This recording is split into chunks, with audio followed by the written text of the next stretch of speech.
शारीरिक और आर्थिक स्वतंत्रता की कहानी। एक छोटे से गांव में सविता नाम की एक महिला रहती थी। वह एक साधारण गृहिणी थी, लेकिन उसके अंदर एक विशेष सपना था। वह अपने पैरों पर खड़ी होकर अपनी और अपने परिवार की मदद करना चाहती थी।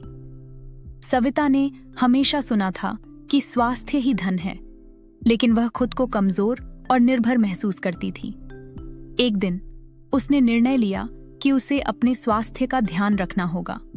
उसने नियमित व्यायाम करना शुरू किया और संतुलित आहार लेने लगी। धीरे धीरे उसकी शारीरिक शक्ति में सुधार हुआ और वह पहले से ज्यादा सक्रिय हो गई। इस दौरान सविता ने अपनी आर्थिक स्थिति पर भी ध्यान देने का मन बनाया। उसने गांव में हस्तशिल्प बनाने का काम शुरू किया। अपनी मेहनत और नई फाउंड ऊर्जा के साथ उसने अपने उत्पादों को बाजार में बेचना शुरू किया। उसके काम को लोगों ने सराहा और उसके सामान की मांग बढ़ने लगी।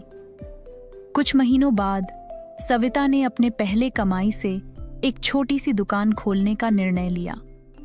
उसकी दुकान में गांव के लोग उसकी बनाई चीजें खरीदने आने लगे। अब वह न केवल अपने स्वास्थ्य के लिए बल्कि अपने परिवार के लिए भी आर्थिक रूप से स्वतंत्र हो गई थी। सविता की कहानी ने गांव की अन्य महिलाओं को भी प्रेरित किया। उन्होंने भी अपने स्वास्थ्य और वित्तीय स्थिति पर ध्यान देना शुरू किया। अब गांव में महिलाएं न केवल अपने स्वास्थ्य का ख्याल रख रही थीं, बल्कि वे भी छोटे छोटे व्यवसाय शुरू करने लगी थीं। सविता ने समझा कि शारीरिक और आर्थिक स्वतंत्रता एक दूसरे से जुड़ी हुई हैं। जब हम स्वस्थ होते हैं तो हम अपनी क्षमताओं का पूर्ण उपयोग कर सकते हैं, और जब हम आर्थिक रूप से स्वतंत्र होते हैं तो हम अपने निर्णय खुद ले सकते हैं।